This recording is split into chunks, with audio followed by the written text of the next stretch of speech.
Hello and welcome from Editing Cast to part 1 of my tar video. This was intended to be a unitary project, but it's not working out that way. I've been playing whack-a-mole with the bots for probably over 24 hours now, so instead we're just gonna split this video into 2 parts. This first part is my review of the movie, but also the setup for the second half of the review. And part of the setup includes summarizing the movie in enough detail that you'd be able to understand everything that's coming in the second half. But since there's a lot of ground to cover and details to hit, we're running into problems. So yeah, hopefully you can watch this video if you need it. Otherwise, I'll see you in part 2.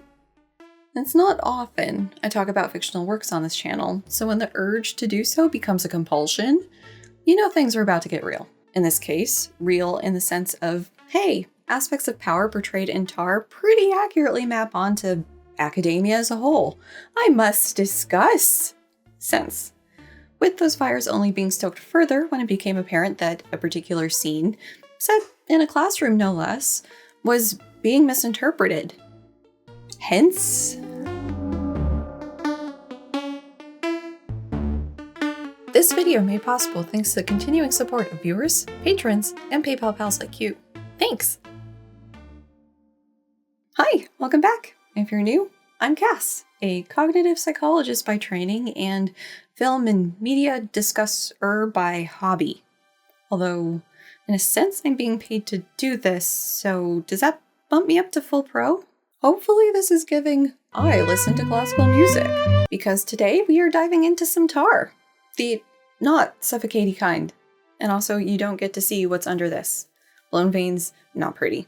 I originally saw this movie a little bit ago now, and I've been chewing on it since. Tar is a movie where the details are given to you as puzzle pieces, and it's up to you how they fit together and what the assembled puzzle means.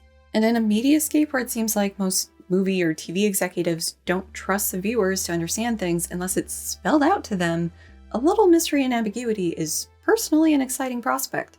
There were a couple things that jumped out at me in this movie, as reflecting some of the situations or power dynamics that can arise in higher ed settings that I hadn't really seen explored before, to the point of it being an insistent bee in my brain bonnet, which is why we're here. We're going to cover a bit of ground in this video. We're going to start with my broad review of the movie, and then we're just going to completely dive in. We'll start with the movie story before getting into the specifics I want to talk about.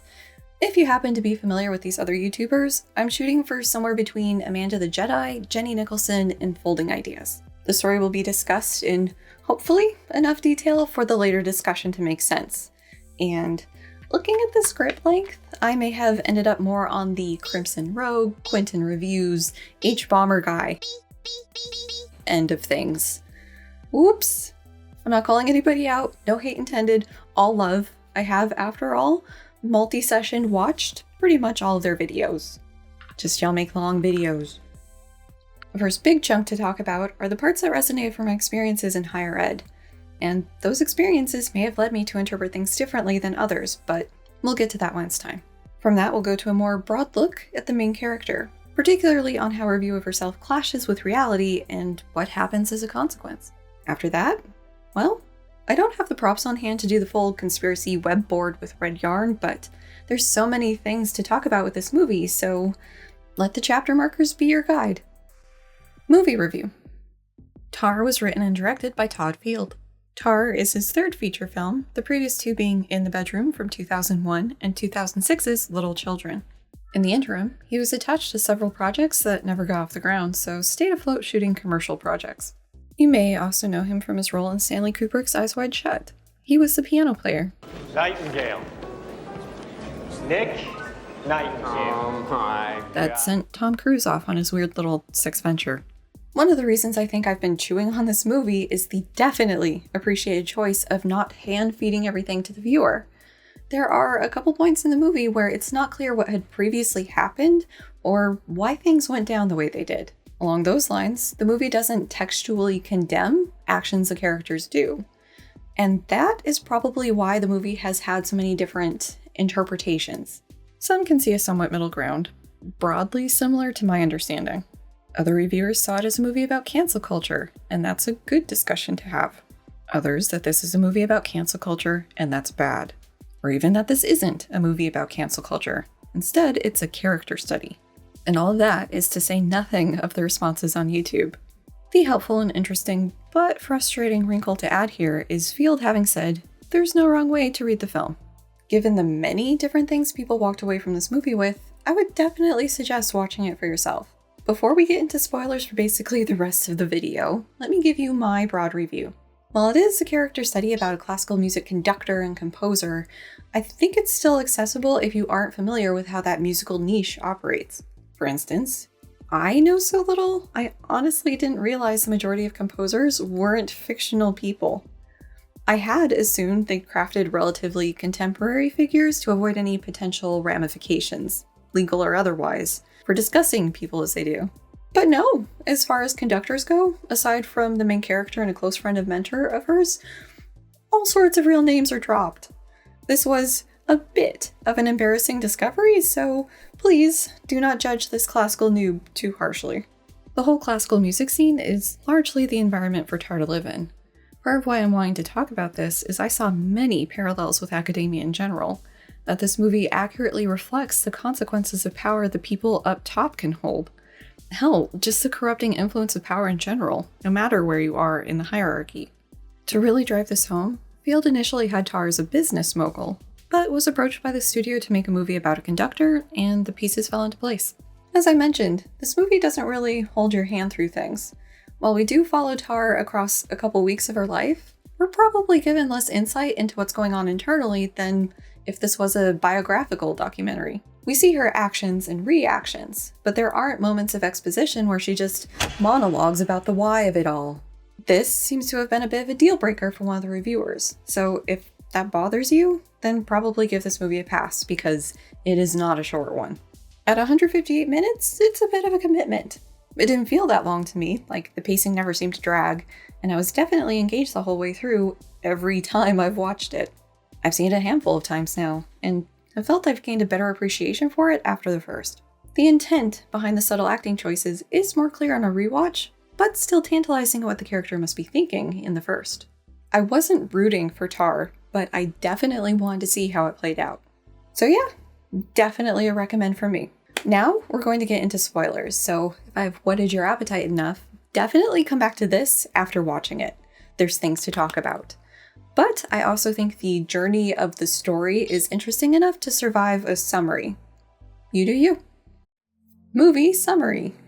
Given the ambiguity, I'm going to try to keep the summary free from my personal interpretations. That's for later, although I will be going into more detail for things I will be coming back to. Also, just as a note, because of the media I'm working in, this movie has a lot of long takes with static shots. Given the platform mechanics, that doesn't play well, so scenes are going to get cut up, digital zooms, speed ramps, all the tricks of the trade in order to try running afoul of the bots. So it goes. The movie opens with the shot of a video chat of someone on a private jet with Tar. Gray asks what time Tar got up. Blue responds that they don't know. Tar was with S, Sharon, her wife.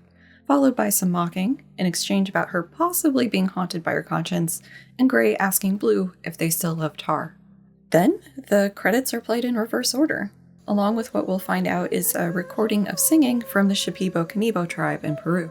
Following that, we join Tar backstage, doing what looks like some self-soothing behavior she only does when alone. Her assistant, Francesca, joins her, gives her some hand sanitizer and a pill. Then she's met by the real-life New Yorker writer Adam Gopnik, and they proceed on stage. Tar is introduced by Gopnik with glowing praise, which Francesca mouths along to, suggesting she wrote it for him. During her introduction, we're shown some of the behind-the-scenes work of literally tailoring her image for an upcoming project, with her picking who to emulate with the assistance of someone else with a foot.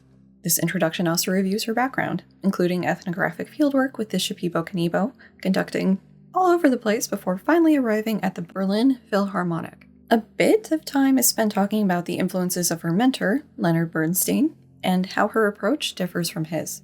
Some attention is also given to the relative rarity of women conductors, but she says, "As to the question of gender bias, I really have nothing to complain about." Then goes on to say other women conductors don't either. It was the women who came before who did the hard part. She says these women were ghettoized into guest conductor roles and were viewed more as a novelty act. But things have improved since then, and the Pauline conversion is, if not complete, then it's evolving nicely. They talk a bit about her next project, conducting Mahler's Fifth Symphony, with reflective questions asked about how Tar's approach differs from her mentors, Leonard Bernstein, or as she refers to him, Lenny? Her key to unlocking the piece is found by focusing on Mahler's early relationship with his wife, Alma. Partway through, we are shown someone with reddish hair in attendance.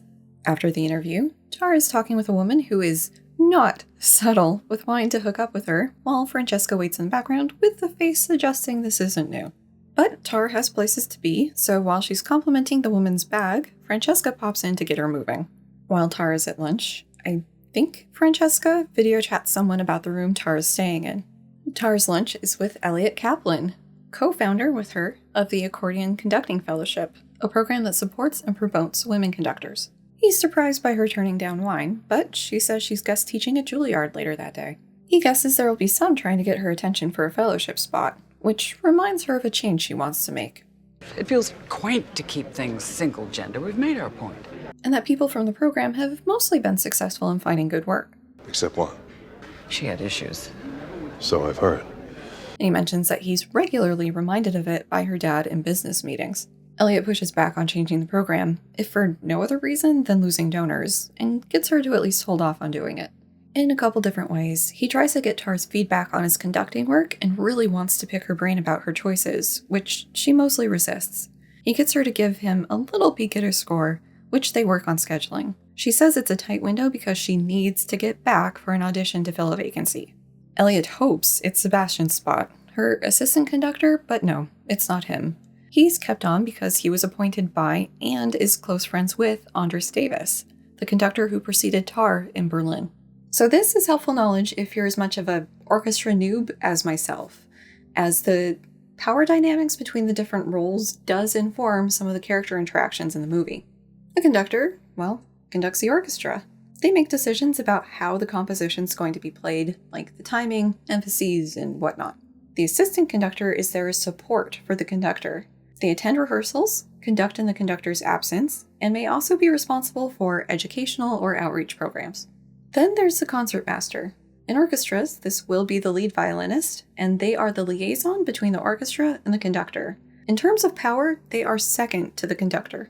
Right, so Tar and Elliot are discussing her assistant conductor, Sebastian. Tar says it's harder with the German labor contracts, then comments on his fetishes, including using dead stock pencils he's seen on carry-on, holding photographs, that sort of thing. But she affirms he's not wrong about rotating him out, which raises the question of who his replacement would be, which she declines to answer. He again picks her conducting brain, and she concedes to share an answer, which he jots down, leading her to say, "There's no glory for a robot, Elliot." The next scene is her guest class at Juilliard, where one student, Max, is conducting a piece by an Icelandic composer I have no help of getting the pronunciation correct on. This is a scene that has had many different interpretations made of it, and is actually one that we'll be dissecting later, so for now, just know that it involved Tar focusing her attention on one student to the point of them angrily leaving the class. While we hear audio from an interview with Alec Baldwin, Tar edits her Wikipedia page to include text from The New Yorker, including part of what Gopnik was presumably handed to say in her introduction. Cut to outside her hotel, with Francesca running in, we see the woman with the red hair again. Francesca drops off a suit, mentions that Tar's mom texted her asking if she could visit. Next trip. Francesca asks about grabbing dinner. Tar says she'll pass to take advantage of the room's piano. On her way out, Francesca remembers a package someone left for Tar with the front desk, but there's no identifying information included. What the scene was implying didn't click until I was editing, but she's getting ready to go out. The next morning, they talk about some business stuff, then Tar asks Francesca what her thoughts were for how the New Yorker talk went. Francesca gives a response Tar calls out as hedging, then insists if she's going to conduct, she needs to be able to speak her mind. To interject a moment, yeah, Francesca isn't just Tar's personal assistant, she's actually somewhat of an apprentice who picks up her clothes, arranges flights, keeps her on schedule, and other personal assistant-y things. I have zero idea if this is the norm for conductors in training. So, Francesca, being encouraged to share her opinion, says Tar may have made too much of Mahler's relationship with his wife. You imply that she betrayed him. I'm not sure I agree with that. This seems to amuse Tar, so she explains that Alma was a composer too, but that Mahler insisted she quit because He said there was only room for One asshole in the house? Yes. Tar sees no problem with this, as Alma agreed to those terms, and that's just how these things go. Hashtag rules of the game. Francesca responds with a quote, saying that if a woman has the right to mount the scaffold, she has a right to mount the podium. For context, this quote is from Olympe de Gouges' 1791 work, The Rights of Woman. Despite being part of the revolution herself, she was the third woman killed by the French Revolution, and was basically an early feminist and slavery abolitionist. This retort kills the conversation, so Francesca asks Tar how her night was. It's uneventful. Are there any of Sharon's pills left? She doesn't of Sharon's, but another doctor called some in for her. After some awkward silence, Francesca lets Tar know she got another weird email from Krista and asks how she should reply. Tar tells her not to. This one felt especially desperate. Die Hoffnung stirbt zuletzt.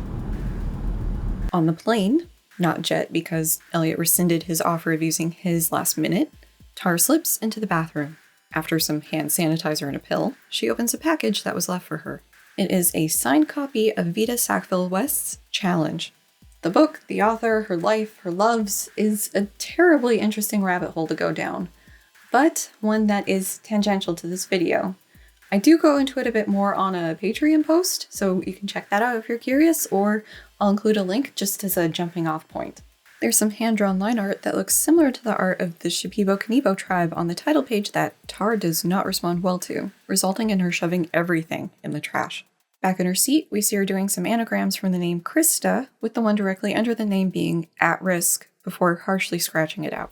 Back home, her wife Sharon is pacing, saying that The flutter's back. but she can't find her medication, metoprolol.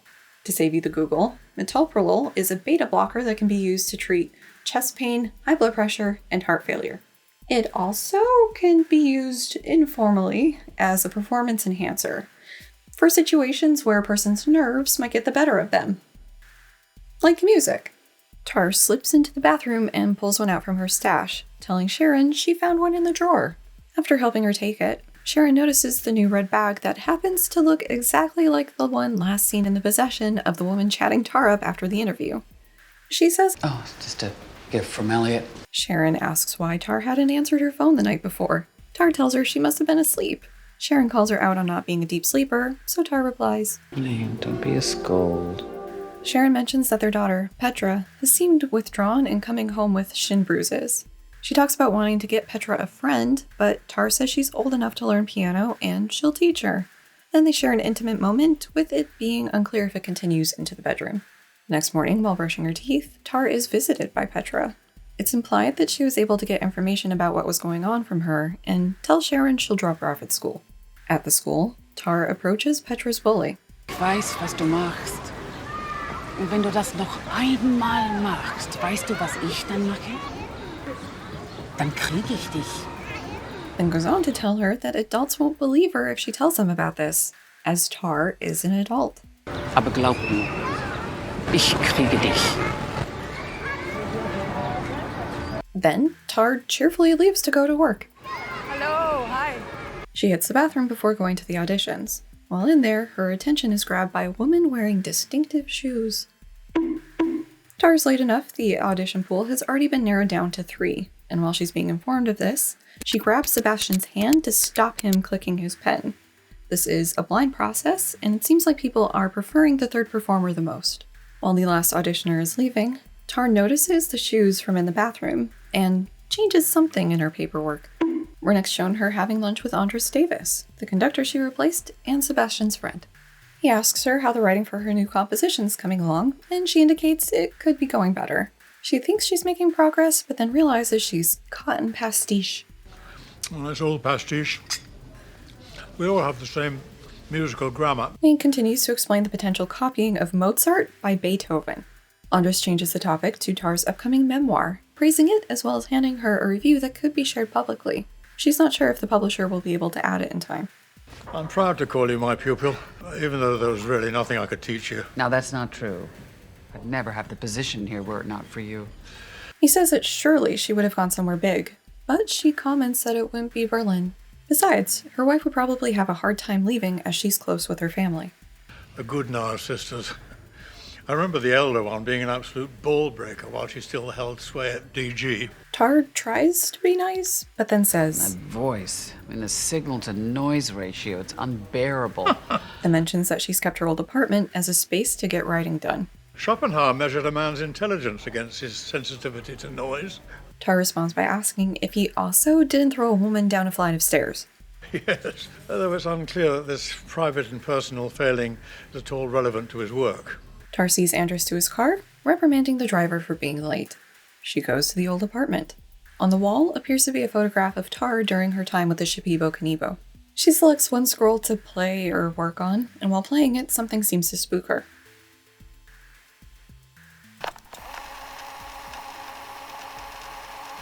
Some unspecified amount of time later, she hears a two-tone noise pair while making tea, but can't figure out the source. During a jog, she hears someone scream loudly.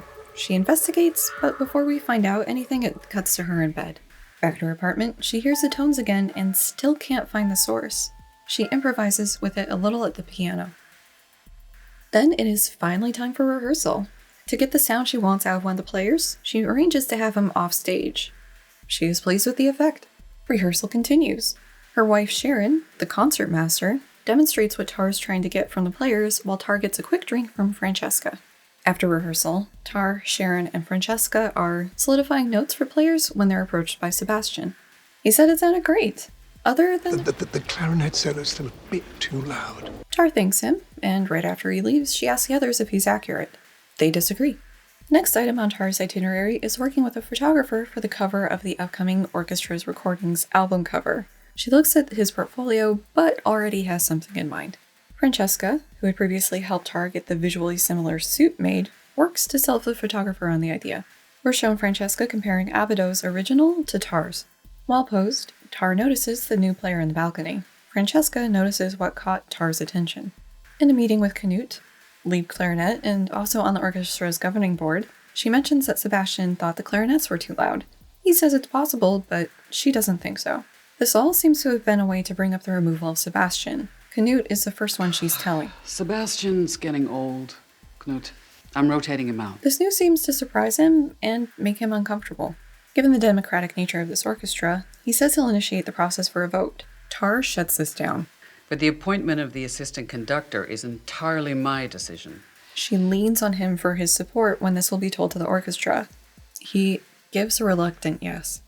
Naturally, he asks who she's planning on replacing him with, to which she non-committally says she's considering a few people. On his way out, he asks what the companion piece will be. She promises they'll find out soon. During another jog, Tar stops by a newsstand, apparently looking for something.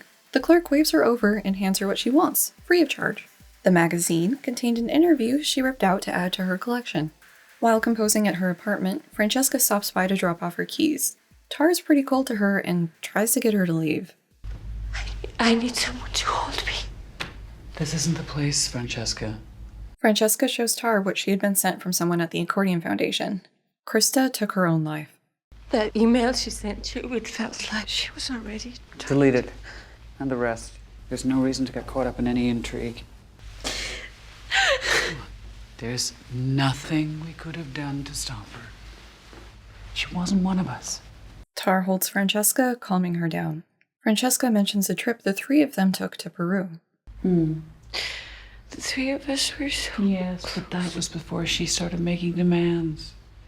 She continues that there was something off about Krista. Calmer, Francesca says she had so much promise. Tar agrees, but adds that it wasn't as much as hers. She affectionately escorts Francesca out of her apartment and gets right into purging her email. Searching for Krista results in a group of emails she had sent to people reaching out to her for a recommendation on Krista. The emails include comments about her unstable behavior and the danger she'd pose as a conductor. Mass deletion doesn't seem to bring her much relief, and probably not because of digital forensics' ability to recover emails. That night, Sharon mentions that their daughter seems to be doing better. Also, that she met the new cellist, Olga, who was from Russia. She compliments her playing, but adds that her face while playing... Looks like she's on the verge of climaxing. Sharon mentions that the traditional lunch with the conductor for new players should be held off as she hasn't been formally accepted yet. When Tar asks her if she has reservations about her, Sharon says, Not really. We need to see if she fits in. Tar is woken up from her sleep by a metronome ticking loudly from her office. The back of the cover of the metronome has similar designs drawn onto it as the book. The next morning, she asked Petra if she'd been in her office. No, Lydia. Because you do know you're not supposed to be in there without me. I know. While driving, her attention is drawn to a part rattling in the car. At rehearsal, the framing of orchestra shots center Olga. In giving feedback on what she's wanting, Tar says, It's gotta be like just one person singing their heart out. and her gaze lingers on Olga. Sharon notices. Impromptu meeting with Sebastian. What a surprise, I was just having a spot of lunch. The pen clicking makes a reappearance, so Tar asks about part of his collection, letting her steal the offending noisemaker.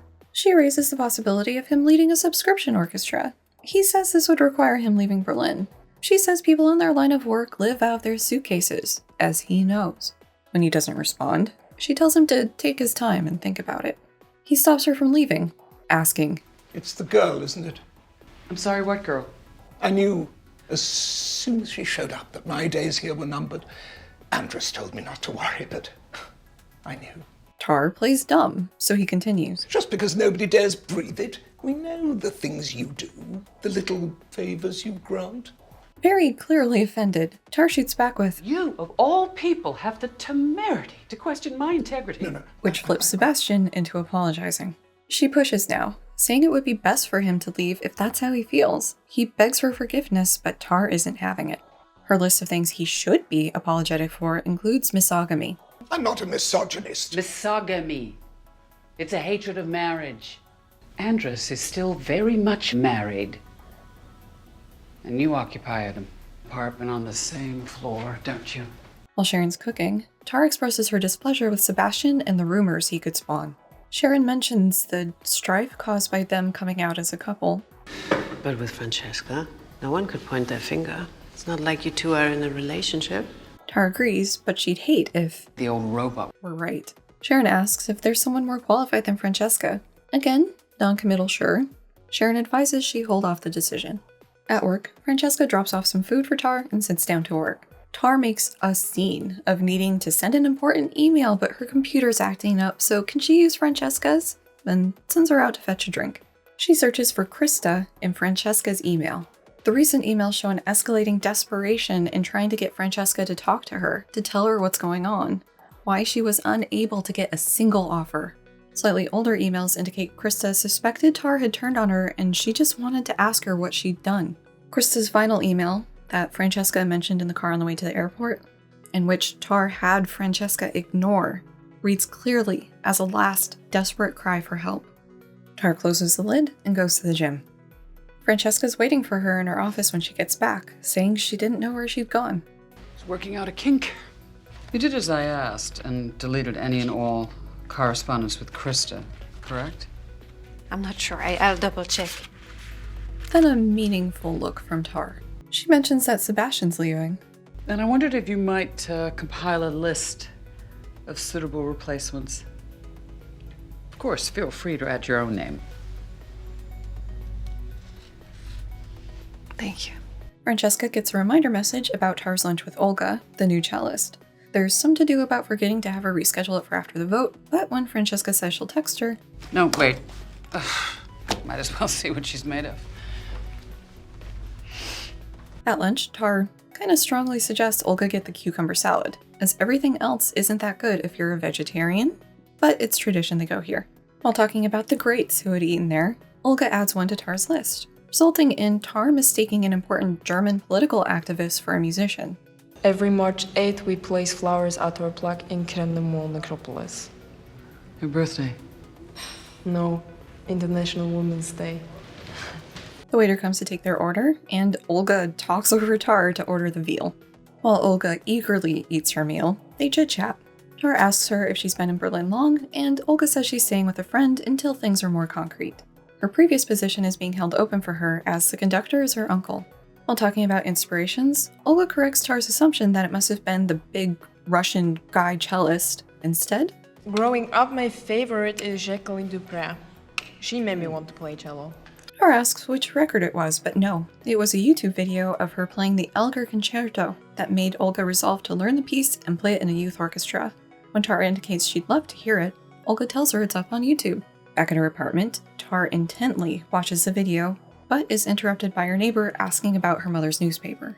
That night, she's woken up by the fridge buzzing. Francesca seems to be on the verge of tears during rehearsal.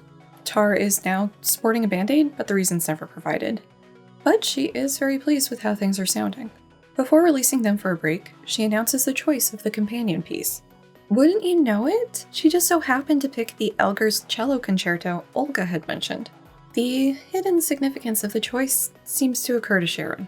Tar says she wants the soloist to come from the orchestra instead of a guest performer, and it seems like everyone assumes it'll go to the lead cellist. But no, Tar wants to hold auditions. I wonder why. Olga looks on uncomfortably as Gosha says, Well, that's a bit unorthodox. But in theory, I have no objection. Then the political maneuvering really kicks in, with Gosha saying she wouldn't want the audition to happen during their sectional rehearsal. Tar agrees, then sets it for the following Monday, including that it's open to all cellists. Olga looks pleased, but Gosha clearly is not, looking to Sharon, who can just shrug. Britta, someone who I think is with the orchestra's board, has stopped by to see Tar. First, she's there to talk about a call from Andrus. Tar assumes it's because she's rotating Sebastian, but it's actually to complain about his driver's tardiness. She wants to know why he thinks the orchestra is footing this bill. Truth is, Tar's been paying for it. When asked why, Because he needs to believe that. He needs to believe he hasn't been forgotten, Britta. Second, she asks if Tar remembers Krista Taylor and mentions that she took her life. Oh, God, poor thing. Parents... Wait, I'm confused, Britta. Why were you put in the position to deliver this terrible news? Why didn't Accordion contact me directly? Elliot Kaplan, by proxy, is advising Tar to lawyer up. I'm sorry, why would I need to do that? Apparently, some accusations have been made. But the nature of the accusations isn't specified. Elliot thinks nothing will come of it, but still can't be too careful. Back in her office, she reaches out to a lawyer. Later, she reads the obituary for Krista that includes a picture of her with the same shade of red hair as the person who appeared earlier in the film. At a more subdued lunch with Andrus, he asks if she's certain about Sebastian, with the follow-up question of who the replacement will be. Possibly Andrew Crust. He's been assisting Otto Tausk with the VSO. Not the girl. Instead of answering, she asks, Have you ever had an issue with a student or colleague where that person may have misinterpreted your Has intention? someone been complaining about me? No. Tar assures Andrus this isn't about him.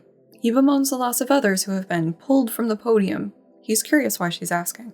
He notes that these sorts of rumors are always there. Then he relates this back to the denazing the word in this video that happened in Germany following that war. You're not equating sexual impropriety with being an accused. Not nice person. If anyone can tell me what this next part means, you've earned yourself a pinned comment. My best guess is it's about skeletons in the closet, but I could be missing an idiom. Either way, you had to be ready. For years, I made sure all the hangers in my closet were facing the same direction. Tar doesn't look comforted with what he said. In bed that night, Tar asks how many are auditioning for the Elgar piece. Sharon says no one is, which surprises Tar. So she says that yeah, one guy might be, but he's just trying to jump up the hierarchy, implying his talent may be somewhat lacking. Well, you're still gonna have to audition. Of course. Have to follow the rules. There are 2 people auditioning for the spot. The committee looks bored and uninterested in the first, but are won over by the second.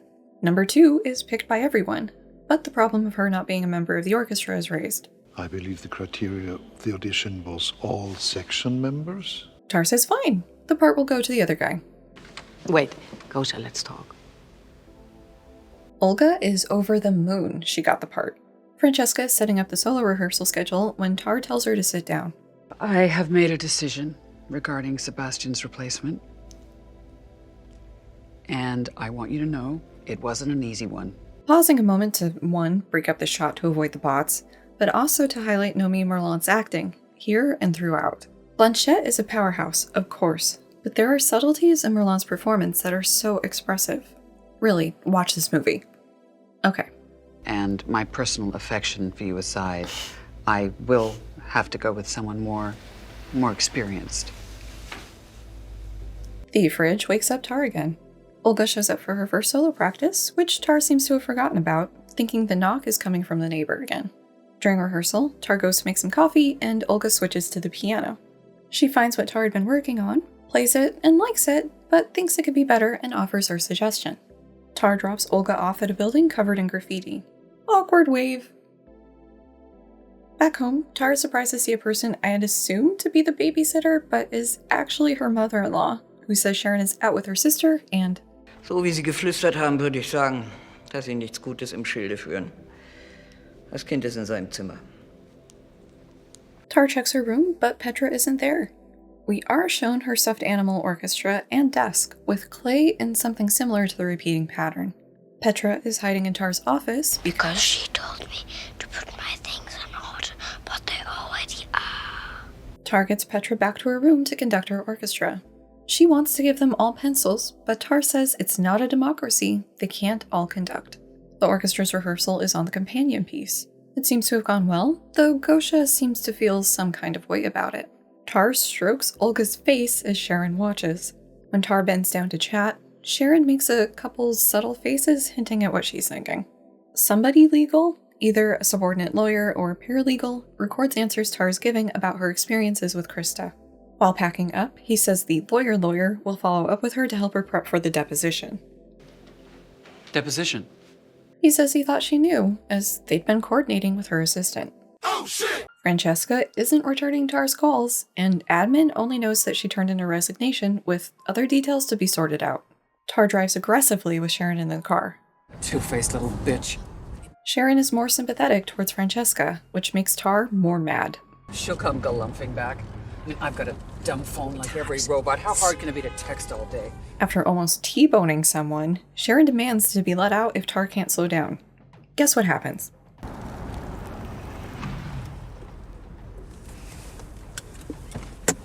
Tar goes to Francesca's place, finding it abandoned. She seems to have left in a hurry. One of the things left behind was a proof version of Tar's upcoming book, with the anagram of rat on rat. While sleeping in her apartment, she has a dream involving Francesca whispering into people's ears, a man with facial markings, and ends with her in bed in a place resembling the Amazon, and her chest ignites. She is woken up by the neighbor pounding on her door, insisting she come help. I can't show the scene here as it's somewhat graphic, but the neighbor came for Tar's help because her naked mother is on the ground and she can't lift her back onto her toilet seat on her own. It's at this point we find out the two-tone noise Tar had been hearing was an alarm beep coming from the woman's medical equipment. Tar helps, and then books it right back to her apartment, rips off the shirt she'd slept in, throws it in the trash, and then starts frantically washing herself. And I am not tempting fate by showing a naked woman in silhouette. The washing is interrupted by a knock at the door. Olga's there for rehearsal, but is soaked. It was raining outside, so she asks for a towel. Cut to the drive home. Olga invites Tar to attend a small concert her friends are throwing, which she declines because she has to get home. Olga asks Tar if she has a kid, then says she will not do that. Pets are better for some people. She surprises Tar with a well-loved teddy bear she had on her. After Olga leaves, Tar realizes she left her bear behind and runs off to get it back to her. The building seems to be abandoned. Tar hears singing downstairs, so heads that way.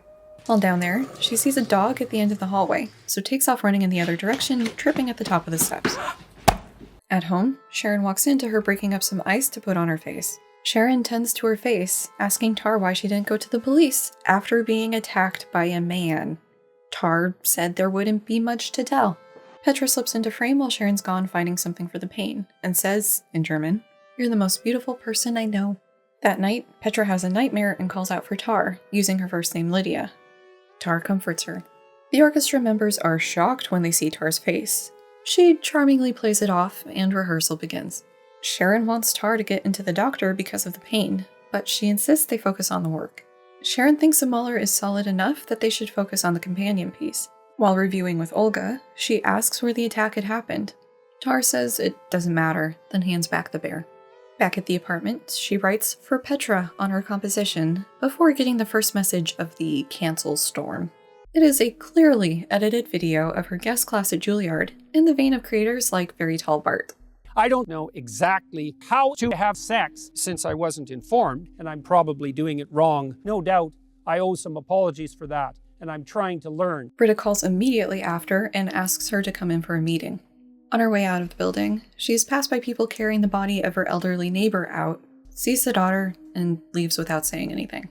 In the meeting with the orchestra's board, she's focused on debunking the video, saying that the class was supposed to be a tech-free zone, so that was violated, but also it's clearly a hatchet job to make her look bad. Britta clarifies that it isn't just this video. There's also a New York Post article linking Tar to Chris's suicide, and it mentions having interviewed other accordion fellows. To be able to talk PR strategy, Tar's given a copy of the article. Enticed and groomed multiple young women to engage in sex acts for professional favors. Blocked opportunities to those who didn't comply. Tar dismisses it as fiction, noting it comes from the Post. The board is silent, so Tar talks about Krista. She was disturbed. I mean, she fixated on me. In what way? She lists off things like weird gifts, trolling her online, and vandalizing her Wikipedia page. And did you ever report this or file a complaint? Tar says she hadn't because she felt sorry for her. Britta asks if Sharon knows or has been told anything, and Tar says that she hasn't told her. Don't you think you should? Yes. The official strategy is set to waiting and seeing what happens. The man says they want to give her time before the donor meeting Friday, which she is strongly encouraged to attend, but she can't. I have the book launch in New York, and apparently a deposition. Back at home, Tar sets about packing for her trip. First thing she goes to grab is her performance score for the upcoming show, which is missing. Nobody can find it anywhere. She tucks Petra in, assuring her she'll be back as soon as she can. Her ride to New York is a private jet, probably Elliot's, and when checked in on by the flight attendant... Do you need anything else before I close the cabin door? Yes. We're waiting on one more. We aren't shown who the one more is just yet. In the deposition, the lawyer indicates that Tar's been evasive or amnesic when giving specifics for her relationship with Krista. Is there anything I could show you that might help refresh your recollection? Any documents, such as emails from you or your personal assistant, Miss Lantini, that might help you recall what you did and didn't say? Elliot is outside the deposition room. He tries to give her the statement his fund's going to release, but she isn't acknowledging him. I'm sorry to say this is likely the last time we'll see each other. Well, now I can buy my own plane tickets, and you can bother someone else to try and teach you to crawl to the podium. Tar's plus one is in the car with her now on the way to the book launch. Olga is very attentive to her phone, not Tar. Protesters are at the event, so she asks if there's a back entrance. While Tar reads a portion of the book, Olga is happily chatting with someone at the back of the room. Tar does not look pleased. Someone in attendance, in what appears to be the second row, is video chatting about Tar. Afterwards at the hotel, Tar asks to meet Olga for dinner, but she declines, saying she's jet-lagged and just wants sleep. Doing the number one thing you shouldn't do mid-scandal, Tar checks Twitter. She's happy about the response the book is getting, but then there's a video of her with her fresh meat, which shows Olga and her making their way into the building while swamped by protesters. Sharon repeatedly calls. She doesn't answer. She pops a pill, but there's no water in the room. She calls the front desk, but opts to just come down and get her herself. Coming out of her door, she sees Olga all fancied up on her way out. On the way to the airport the next morning, Olga is still prioritizing her phone. Back at home, Sharon catches Tar off guard, then waits for her to talk. Tar asks her if it was Britta that told her. I mean, that is how you heard about these millennial robots trading in lies. I couldn't care less about the Juliet thing. Seeming to not hear Sharon, Tar continues ranting about Britta and how she's always in Sharon's ear about fringe things. Sharon asks if Tar had fun with Olga, assuming that's why she wasn't answering her phone. Tar counters that she needed someone to carry her bags because her shoulders messed up and there wasn't someone else she could ask. There are many things I accept about you. And in the end, I'm sure I could get over something like this. But that's not what we're talking about, is it? Sharon mentions Krista's parents' accusations. You honestly believe what they're saying? Sharon was bothered by her section whispering about her. It's got nothing to do with what they're accusing you of. It's a simple matter of not warning me that our family is in danger. Tar says it wouldn't have done any good, because what could Sharon have done to help? Because I deserve that. Those are the rules. You are to ask for my fucking counsel, the way you always have. Sharon brings up the help Tar received from her when she first got to Berlin, how best to play the politics to get the permanent position she wanted, but throws in that this was done on the sleeper couch at the apartment she won't get rid of. How cruel of you to define our relationship as transactional. There's only one relationship you've ever had that wasn't. And she's sleeping in the room next door. Apparently this hasn't even crossed your mind. Tar goes back to work and is greeted by what I'm guessing is the full board waiting for her in a meeting room. Cut to her seated in the balcony overlooking the stage, then to her dragging her luggage up to her apartment. She has another dream, this one with Krista holding Tar in an intimate but seemingly painful position, which wakes her up. Time to work out some more kinks to the rhythm of Mozart before going on a run. While out, she comes across a defaced poster for her upcoming show. She tries to pick up Petra from school, but Sharon blocks her. Back at her apartment, her contemplation of the floor is interrupted by a knock at the door. It's the other daughter of her former neighbor, joined by a couple people. Tar makes her apologies about her mother, then asks how her sister is. She is now living in a care facility elsewhere. They are there because they're selling the place and heard her playing music. She interprets this as a compliment, but no, they want to know what hours she plays so they can show the place while she's not playing to not scare away potential buyers. She does not take this well. No. No, we wouldn't want that. A few moments later.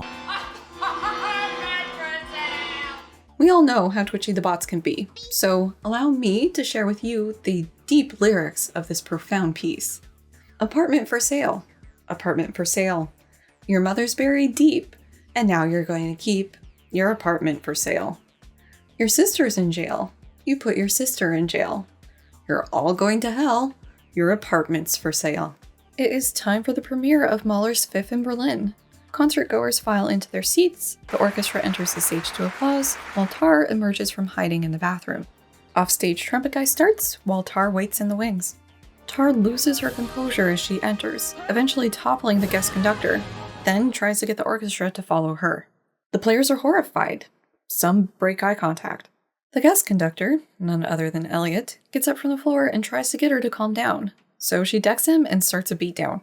Security, who probably thought they would never have to do anything at an orchestra, are you kidding me, restrain her and remove her. Sharon looks on in shock, and Canute makes a mark on his music sheet. People in the know? Is this notation indicating a pause or break, like a bookmark for where things left off? Tar is back in NYC on a couple post-collapse errands, with a different driver arrangement than she'd had previously. First, she has a meeting with people at CAMI, which I think is the Columbia Artist Music Management Company. From their website, it seems part of their goal is to get performers where they're needed. The best person for this job is said to be too busy, so Tar is assigned Jake. Jake's plan? Right now, it's a reset. What we're after is less, not more. We want to be selective and rebuild this from the ground up. That means we need a new story. Next, she swings by her family home with her things, so she may be staying the night. It's empty when she gets there, and she goes up to her old room, which seems to be unchanged from when she left. The awards on the wall show her name is actually Linda Tar, not Lydia Tar. The old accordion and pictures indicate the naming behind her fellowship. Her closet features a relatively extensive VHS collection, and she pulls one down to watch it. It's of Leonard Bernstein's Young People concerts, which were broadcast on CBS starting in the late 50s and ending in the early 70s, but probably continuing in syndication after that. These were not just orchestral performances for kids, but educational in nature about the ins and outs of classical music. Now we can really understand what the meaning of music is. It's the way it makes you feel when you hear it. Tar continues watching the episode, and emotionally breaks while he's talking about the ability of music to capture feelings we can't articulate, and how it's always in movement. But she can't dwell on this too long, as she hears someone else enter. It's her brother, Tony. Oh. Hi, Linda. Sorry. Lydia. He says her mom said she'd probably be by, and that she must be hiding out. There's a little exchange about how things aren't his business, but it's not looking too good for her. But you don't seem to know where the hell you came from or where you're going. Where she is going is apparently the Philippines. To get inside to the meeting with who she'll be working for, she has to be cleared by security. The meeting starts with the host chatting in Tagalog, as helpfully supplied by the movie's captions. I understand some of the potential intents in not translating that for viewers not fluent in Tagalog. It's reflecting Tar's lacking ability to understand them, as the conversational German was previously subtitled. The impact of missing what's being said may be more important for the story than what's actually being said. But I'm nosy, and I wanted to know what was being said, so here we are. Props to Dayul for translating this for me. Ano naman daw ang Darating ba daw ang ano? Hindi pupunta talaga sa... Ano ba naman ang napaka-unprofessional ng mga tao nito? May telephone number on the day. Tar is told that they were confirming that the original composer wouldn't be joining them from Osaka. Tar said she tried finding the score in the music library but couldn't. She couldn't because it was only just delivered. She's given some welcome gifts and is told they'll take her sightseeing. They take her along a river and she asks if they could stop for a swim. Yeah, at the waterfall, but not in the river. Why? Is there something wrong with the water? No, they're crocodiles. Oh. Tar expresses surprise there'd be crocodiles where they are, and the man says they're from a Marlon Brando movie. I'm assuming Apocalypse Now. At their stop, her tour guides play in the water while she has a calm moment behind the waterfall. At night at the hotel, the front desk man hands her a prescription she had ordered, and while paying him for it, she asks where she could get a massage. He knows just the place. The place looks very swank. After paying, she is told to... Please step over to the fishbowl. The fishbowl? Yes, over there. Tar says she's confused about how this works. You just pick a number here. I pick a number. Yes. While looking at the women, the one numbered 5 looks up and makes eye contact.